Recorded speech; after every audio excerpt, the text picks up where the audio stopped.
நீங்கள் பார்த்துக் கொண்டிருப்பது உங்கள் விஜய். தாபஹா புண்ட்ரஹா ததா நாம மந்த்ரோ யாகஸ்ச பஞ்சமஹா. இந்த பிரமாணத்தின்படி 5 சம்ஸ்காரங்களை நாம் செய்து கொண்டால் சாதி, மொழி, இனம், மாநிலம் இது முதலான எந்த வேறுபாடுகளும் இல்லாமல் அனைவரும் இறைவன் அடியார்களாக ஆகிறோம். அப்போதுதான் மோட்சம் பெறுவதற்கு தகுதி உடையவர்களாக ஆகிறோம். முமுக்ஷு என்றால் முக்தி அடைய விருப்பம் இருப்பவன், இவ்வுலகத்தை தாண்டி மோட்சம் அடைய வேணுங்கிற விருப்பம் அது இருப்பவன் உயர்ந்த குலத்தில் பிறந்திருக்க வேண்டும். அந்த விருப்பம் உடையவனாக இருப்பதேதான் அந்த உயர்ந்த குலம். அதில் எச்சாதியனும் வரலாம், எந்த வர்ணத்தவனும் இருக்கலாம். பிரம்மச்சாரியோ சந்நியாசியோ வானப்பிரஸ்தனோ கிரகஸ்தனோ யாரும் இருக்கலாம். அனைவரும் சமமான ஒரு தளத்தில் வருகிறோம்.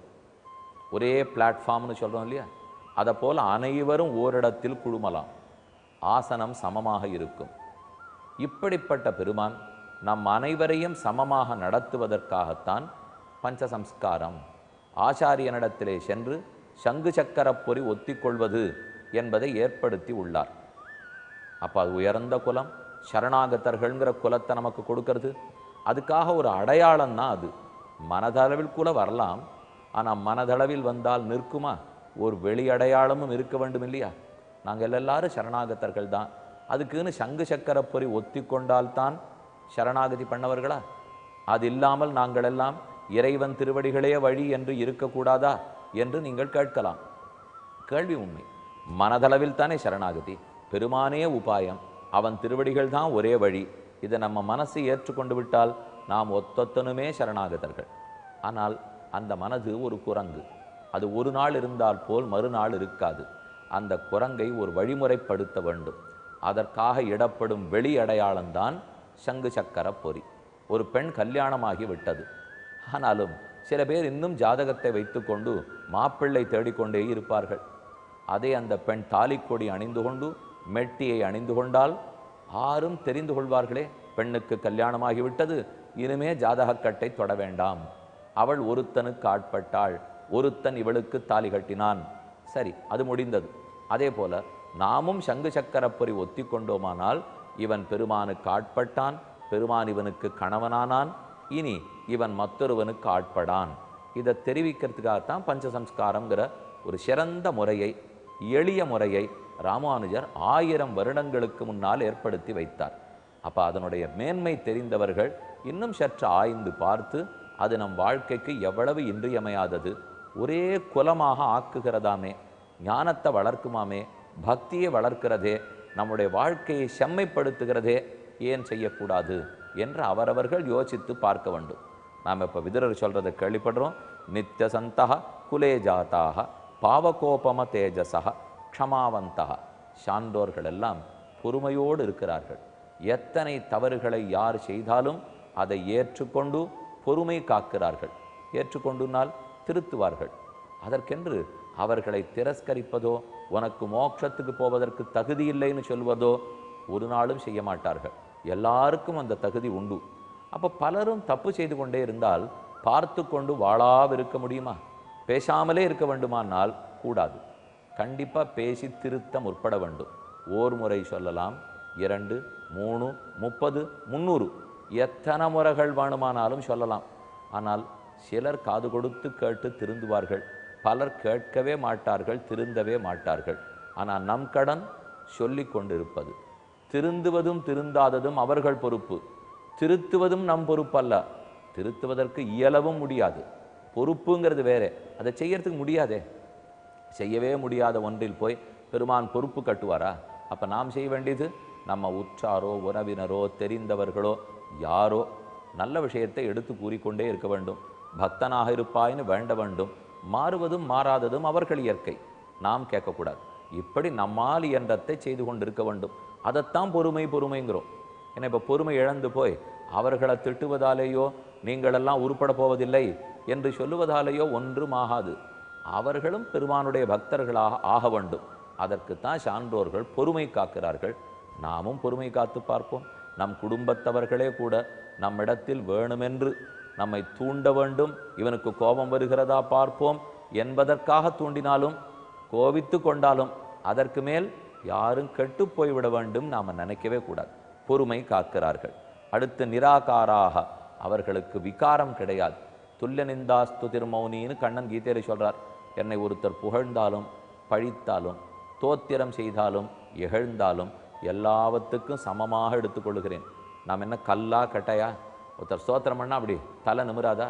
ஒரு எறும்பை கூட நீங்கள் பார்த்து என்ன எறும்பே எவ்வளவு சுறுசுறுப்பாக வேலை பார்க்குறேன், என்ன சாரி சாரியாக ஒற்றுமையாக செல்கிறீர்கள், புகழ்ந்து பாருங்க. அது தனக்கு இருக்கிற அந்த சின்ன தலையை சற்றையே நிமிர்த்து அதுக்கு இருக்கிற துளி அகங்காரத்தை வெளிப்படுத்தி கொள்ளும். ஒரு எறும்பை தோத்திரம் செய்தாலும் தலை நிமிரும். ஆனால் சான்றோர்களை தோத்திரம் செய்தால் அவர்கள் தலை நிமிராது. பெருமானுக்கு பின்னால் எப்போதும் குனிந்த தலையோடு தான் இருப்பார்கள். என தலை நிமிர்ந்துட்டாலே தலை நிமிரலாம், நேர்மையோடே நிமிரலாம், அகங்காரத்தோடே நிமிரக்கூடாது.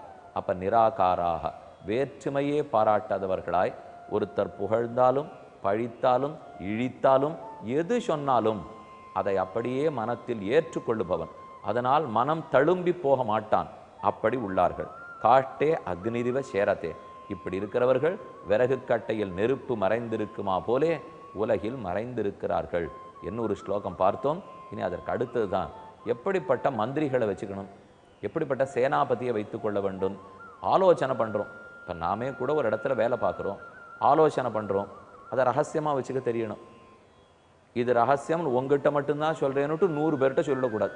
ஏன்னா சில பேருக்கு வழக்கம், உங்ககிட்ட மட்டும் சொல்கிறேன், இந்த ரகசியம் ஒருத்தருக்கும் தெரியாது, ஜாகிரதையாக வச்சுக்கோ அப்படின்னு வரிசையாக ஒத்தொத்தரட்டையாக போய் சொல்லிட்டு போயிட்டா கடைசியில் ஆரோ கசமுசான்னு பேசிகிட்டே இருந்தா. இன்னும் ஒரே சத்தமாக இருக்கே, ஏன்னா மொத்த பேரும் சேர்ந்து எல்லாருக்கும் தெரிஞ்சதை ரகசியமாக பேசி கொண்டிருப்பார்கள். அது ரகசியம் அல்ல. ஆலோசனை செய்கிறோம்னா அதுவும் அரசாங்க ஆலோசனை, அது வெளியில் வந்துடவே கூடாது. இப்போ எத்தனை இடத்துல செய்தித்தாளில் பார்க்குறோம், என்னமோ இந்த விஷயம் வெளியில் வந்துவிட்டது, பெரிய தப்பாக போச்சு, அது அவர்கள் பேசின்றது வெளியில் வந்துவிட்டான், இது வெளியில் விட்டுருக்கவே கூடாது, இந்த மாதிரி உயர்ந்த சட்டசபையில் பேசினதெல்லாம் வெளியில் வந்திருக்கலாமா, தேசத்தினுடைய ரகசியமெல்லாம் வெளியில் வந்திருக்கலாமா, இது இன்னைக்கு எவ்வளோ பெரிய வம்பா இருக்கு பாருங்க. இது அன்னைக்கே விதுரர் எழுதி வைத்தார். உள்ள எதை ஆலோசனம் பண்ணுகிறாயோ அது வெளியில் செல்லுவது கூடாது. இதை ராமனும் பரதனிடத்தில் கேட்குறார். அதுக்கு தகுந்த மந்திரிகள் தான் இருக்கணும். ஏன்னா இப்போ செய்தித்தாளை பார்த்தீங்கன்னா என்ன கொள்கிறார்கள், இது யார் பார்ட்டியோ அப்படின்னா யாரோ 2 பேர் பேசிட்டு இருக்கிறச்சே அந்த 2 பேருக்குள்ள ஒருத்தரே வெளியில் விஷயத்தை விட்டுடுறார். ஏன் இந்த மாதிரி லீக் ஆகிடுது, கொஸ்டின் பேப்பர்லாம் லீக் ஆகிடுதுன்றோம். நீங்கள் பார்த்துக் கொண்டிருப்பது உங்கள் விஜய். விடைத்தாள் வினாத்தாளை கொடுத்து பிள்ளைகள் எழுதணும்னா அது வந்து சேருவதற்குள்ளே தான் எத்தனை பாடு. அந்த கொஸ்டின் பேப்பர் முன்னாடியே தெரிஞ்சுவிட்டா அப்புறம் என்ன பரீட்சைக்கு ப்ரிப்பேர் பண்ணுறது கட்டமாக சொல்லுங்க. ஆனால் பிள்ளைகள் பொண்ணுகள் இடத்துல நேர்மை இருக்கணும். இன்றைக்கி வேணால் இதை சாதிச்சு விடலாம், மார்க் வாங்கி விடலாம். அப்புறம் போகிற இடத்துல இந்த சப்ஜெக்ட் தெரிஞ்சு நம்ம வேலை பார்க்க வேண்டாமா? இன்றைக்கி ஒரு நாள் மார்க் வாங்கினதுனால இருக்குது கொஞ்சம் ப்ராடர் பர்ஸ்பெக்டிவ், நம்ம புத்தியே கொஞ்சம் வளர்த்து, இதனால ஒன்றும் நடந்துட போகுது இல்லையே. பல இடத்துல சேல்ஸ் பண்ணுறாளோ இல்லையோ, விற்பனை எல்லாம் நடக்கும். சோப்பு விற்கிறா, சீப்பு விற்கிறா, அது விற்கிறா, துணிமணி விற்கிறா. அது விற்கும்போது 31ஆம் தேதி வந்தால் இப்போ அந்த லைனில் இருக்கிறவா ஆர்ட்ட பேசினாலும் என்னமோ அன்றைக்கி ஒரு 2 நாள் உபன்யாசத்துக்கு வரமாட்டார்கள். யாரெல்லாம் சேல்ஸில் இருக்காளோ 30ஆம் தேதி 31ஆம் தேதியாக இருந்தால் வரமாட்டான். நான் 1ஆம் தேதி கேட்பேன், ஏன் சாமி வரல, 2 நாளாக நடந்திருந்தே ஏன் வரலன்னா, இல்லை மந்த்து க்ளோசிங் அதனால் வர முடியல. மந்த்தை க்ளோஸ் பண்ணுறதுக்கும் உமக்கு என்ன, இப்போ நீர்பாட்டுக்கு உபன்யாசத்துக்கு வர வேண்டியதானே? இல்லை சேல்ஸ் ப்ரெஷர் நிறையா விற்க வேண்டியிருந்தது, அதனால தான் வந்தேன், டார்கெட் இருக்குது அதனால் வந்தேன்னார். அடி எனக்கு ரொம்ப நாளாக ஒரு சந்தேகம், அது என்ன இப்போது யாரான அரிசி சாப்பிட்றவாள்லாம் 31ஆம் தேதி மட்டும் நிறையா சாப்பிடுவார்களா, இல்லை துணிமணி நிறையா விற்றா 31ஆம் தேதி நிறைய பேர் துணி வாங்க போகிறோமா, இல்லை சோப்பு சீப்பு விற்கிறதுனா அன்றைக்கி மட்டும் 2 தடவை சோப்பு போட்டு குளிக்க போகிறோமா? ஒன்றுமே இல்லை. கடைசியில் இந்த விற்பனை என்ன தெரியுமா வருது, ஒரு கொடவுன்லேருந்து இன்னொரு கொடவுனுக்கு மெட்டீரியல் போகிறது, அதை நிறைய ஏற்றி விடணுமா. கடைசியில் யாரை ஏமாற்றிக்கிறோம்? இப்போ உண்மையாக யார் கன்சியூமரோ, யார் நுகர்வோரோ, நுகர்வோர் உபயோகப்படுத்தினா தான் விற்பனையானதாக அர்த்தமே தவிர, நான் ஏதோ இந்த குடவுன்லேருந்து அந்த குடவுனுக்கு மாற்றி வச்சதுக்காக என்ன ஆகிட போகிறது இப்போ. ஆனால் நுகர்பவன் ஒரு நாளும் சமமாகத்தான் சாப்பிடுகிறான். அவன் என்ன ஒரே ஒரு நாள் அரிசியை ஜாஸ்தியாக சாப்பிட போகிறாரா? அப்படி இல்லையே. சரி வாங்கிறது வேணால் 10 நாளைக்கு ஒரு தடவை வாங்கிக்கிறார்னு சொல்லலாம். ஆனால் சாப்பிடுவது சமமாகத்தானே சாப்பிட வேண்டும். ஆக எதுக்காக சொல்ல வந்தேன்னால், ஏதோ ஒரு ப்ரெஷர், இது நம்ம தலையில் தூக்கி போட்டுக்கொண்டது. என்ன சேல்ஸ் ப்ரெஷர், எதுக்காக படிப்பு ப்ரெஷர்? கடைசி 2 நாள் தான் ராவா பகலாக படிக்கிறது. அது ரொம்பவே வச்சுனுட்டோம். 11வது மணி நேரத்து எண்ணெயை எரித்தல், ஆங்கிலத்தில் அதுக்குன்னு வார்த்தையே வந்துடுது பாருங்க, பேர்னிங் த மிட் நைட் ஆயில்னு சொல்கிறோமே. ராத்திரி வேளையில் பிரித்து வச்சுட்டு அப்போ என்னவோ படித்து கிடுன்னு போய் எழுதிட்டு வந்துடுறது. அதனால் மட்டும் சப்ஜெக்ட் தெரிஞ்சு போட போகிறதில்லை. ஆக கொஸ்டின் பேப்பர் லீக் ஆனாலோ, ஒரே ஒரு நாளில் கொண்டு போய் சேல்ஸை பண்ணிவிட்டதுனாலையோ, இதனாலெல்லாம் ஒரு மாறுதலும் வந்து விடாது. எதற்காக சொல்ல வந்தேன்? ஆலோசனம் பண்ண வேண்டும், கூடி ஆலோசிக்க வேண்டும், ஆலோசித்ததை ரகசியமாக வைத்து கொள்ள வேண்டும். அதை பற்றி சிந்தித்து இன்னும் எவ்வளவு நன்னா பண்ணலான்னு மாறுதல்களை கொண்டு வரணும். ஒரு திட்டத்தை தீட்டி நாம் அதை நடைமுறைப்படுத்துகிறோம்னால் அதில் பல இடையூறுகள் இருக்கலாம், பல குற்றங்கள் இருக்கலாம். அந்த குற்றத்தெல்லாம் போக கழிக்கணும். அப்போ தான் அந்த திட்டம் மெருகூட்டப்படும், அப்போ தான் அது பொலிவோடே இருக்கும். இது ஒரு அரசனுக்கும் ரொம்ப முக்கியம். அவர் ஒரு திட்டம் போடுறாருனால் பண்ணி பார்க்குறது, சரியா இல்லைன்னா அப்படியே திருப்பி வாங்கிடுறதுன்னு இருக்கக்கூடாது. ஏதோ ஒன்று ஆரம்பிக்கிறோம் மக்கள் நன்மைக்காக, அப்போ அதை நன்னா தைரியமாக நடைமுறைப்படுத்த வேண்டும். மக்கள் அதை ஏற்றுக்கொள்வார்கள். அதை பற்றி வளவளவளான்னு பேச வேண்டிய தேவையே கிடையாது. திட்டம் நலமாக இருக்குமானால் கண்டிப்பாக மக்கள் நன்றி கூறுவார்கள், அதில் ஒரு சந்தேகமும் வேண்டாம். அதைத்தான் இப்போ விதுரர் சொல்கிறார், திருத்தராஷ்டிரா, நீ மக்கள் நலத்துக்காக என்ன திட்டம் போட்டிருக்கே? நாட்டை நன்னா நடத்துவதற்காக எத்தனை மந்திரிகளோட கூடி ஆலோசனை பண்ணியிருக்கிறாய்? திரும்ப தனிமையில் அமர்ந்து பிள்ளையை எப்படி சந்தோஷப்படுத்தலாம், பிள்ளையை எப்படி திருப்திப்படுத்தலாம், பாண்டவர்களிடத்திலே நாட்டை எப்படி பறிக்கலாம், இதை தவிர எப்பவான்னு ஏதான் நீ கூப்பிட்டு பேசியிருக்கியா திருத்தராஷ்டிரா? இப்போ விதுரர் கேட்குறார், என்னை கூட்டு ராத்திரி தூக்கம் வரலைங்கிறதுக்காக அமர்த்தி பேசி கொண்டிருக்கிறாயே, எப்போதாவது என்னை கூட்டு இந்த ப்ராப்ளத்தை எப்படி தீர்க்கலாம்? பாண்டவர்களுக்கு நாடு கொடுக்கணும், அதுதான் நியாயம். ஆனால் பிள்ளையானா பிடிவாதம் பிடிக்கிறான், இது எப்படி தீர்ப்பதுன்னு தெரியல. பீஷ்மரே நீர் சொல்லும், துரோணரே நீர் சொல்லும், கிருபரே நீர் சொல்லும். நீ கேட்கவே இல்லை திருத்தராஷ்டிரா. நீயா தனிமையில் அமர்ந்து கொண்டு பிள்ளை எப்படி திருப்திப்படுத்தலாம், அவனை எப்படி சந்தோஷப்படுத்தலான்னு யோசிக்கிறாய். ராஷ்டிரத்தை பற்றி நினை. உனக்கு வேண்டிய மந்திரிகளும் உன்னோடு இல்லை. நல்ல மந்திரிகளை வைத்துக்கொண்டு அவர்களிடத்தில் நல்ல அபிப்பிராயத்தை வாங்கிண்டு நாம் ஆராயணும். மந்திரிகளும் நல்லவர்களாக இருக்கணும், நமக்கு ஆராய்ச்சி வல்லமையும் இருக்கணும், நடுநிலைமை வேணும். ஏன்னா ஆரம்பிக்கிறச்சேவே ஒரு பக்கம் சாய்ந்து ஆராய்ந்தால் அப்போ நேர்மை புரியாது. நடுநிலைமையோடு ஆராய்ந்ததை பற்றி நன்கு யோசித்து முடிவெடுத்து முடிவில் உறுதியாக நின்று அதை நடைமுறைப்படுத்தணும். இது ஒன்றுமே உன்னிடத்தில் இல்லையே திருத்தராஷ்டிரா. அதனால தான் நீ சோகப்படுகிறாய். கேட்டுக்கொள். யஸ்ய மந்திரம் ந ஜானந்தி பாஹ்யாஹாச்ச ஆப்யந்தராச்சயே ச ராஜா சர்வதச்சக்ஷு சிரம் ஐஸ்வர்யம் அஷ்ணுதே. ஐஸ்வர்யம் அஷ்ணுதே, சொத்தை அடைகிறான், நாட்டை அடைகிறான். சிரம், வெகு காலத்துக்கு நாட்டை ஆள்கிறான்.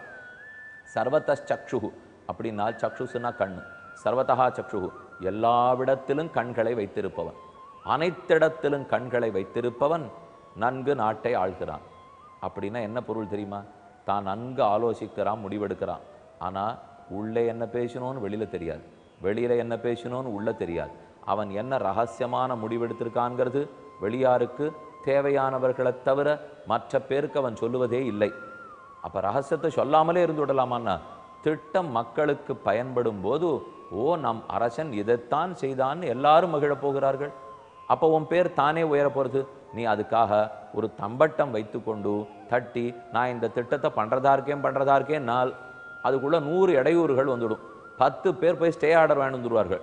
ஒன்றை நாம் பண்ணணும்னு போனால் அதுக்கு தைரியமாக யோசித்து மக்கள் பிரதிநிதிகளை கூட்டு, அதுலேயும் நல்ல ஃபார்வேர்டு திங்கர்ஸாக இருக்கணும், நாள்பட யோசிக்கக்கூடியவர்களை கூட்டு நன்கு பேசி முடிவெடுத்து அதை நடைமுறைப்படுத்த வேண்டும். யஸ்ய மந்திரம், யாருடைய ஆலோசனமெல்லாம் ந ஜானந்தி பாஹ்யாக ஆப்யந்தராச்சயே, அவன் பேசியிருக்கிறது ராணிக்கு கூட தெரியாது. ஒரு அரசன் குப்தமாக ரகசியமாக ஆலோசனை பண்ணியிருக்காருனால் யாரிடத்துலையும் சொல்ல மாட்டார். அதற்குன்னு இருக்கிற நம்பிக்கைக்குரிய மந்திரிகள், அதை போல மந்திரிகளை வைத்துக் கொள்ள வேண்டும். அவர்களும் வல்லமுடையவர்களாக இருக்க வேண்டும். அவர்களை தவிர வேற யாருக்கும் தெரியாமல் பாதுகாக்கிறானோ ச ராஜா, அந்த அரசன் சர்வதா சக்ஷு, அனைத்திடத்திலும் கண் வச்சிருக்கார். அதுக்கு தான் மாறு வேஷத்தில் அரசர்கள்லாம் போவார்கள். இந்த மாதிரி ஒரு திட்டத்தை பற்றி ராத்திரி வேளையில் போய் மாறு வேஷம் போட்டு பேசி பார்க்கறது, மக்களுடைய ரியாக்ஷன் ரெஸ்பான்ஸ் என்னன்னு தெரிஞ்சுக்கிறது, அதுக்கு தகுந்த மாதிரி அதில் கரெக்ஷன்ஸ் எல்லாம் கொண்டு வருது, கடைசியாக இம்ப்ளிமெண்ட் பண்ணுறது. இப்படித்தான் அந்த நாளில் அரசர்கள்லாம் பண்ணிட்டு இருந்தார். திருத்தராஷ்டிரா, நீ எப்போதாவது மாறு வேடத்தில் போய் பாண்டவர்களை பற்றி மக்கள் என்ன நினைக்கிறார்கள், கௌரவர்களை பற்றி என்ன நினைக்கிறார்கள்னு கேட்டிருப்பியா? கேட்டிருந்தா உண்மை உனக்கு புரிஞ்சு போயிருக்குமே. ஆக ஆலோசனையை தீர்க்கமாக செய்ய வேண்டும், முடிவெடுக்க வேண்டும், அதை ரகசியமாக வைத்துக்கொள்ள வேண்டும். பேச ஆரம்பிக்கச்சே துரியோதனனை கூட்டிக் கொள்ளாத திருத்தராஷ்டிரா, அவன் நல்லவன் அல்லன் என்று மந்திராலோசனம், ரகசியத்தை பாதுகாத்தல் ஆகியவற்றை பற்றி கூறுகிறார்.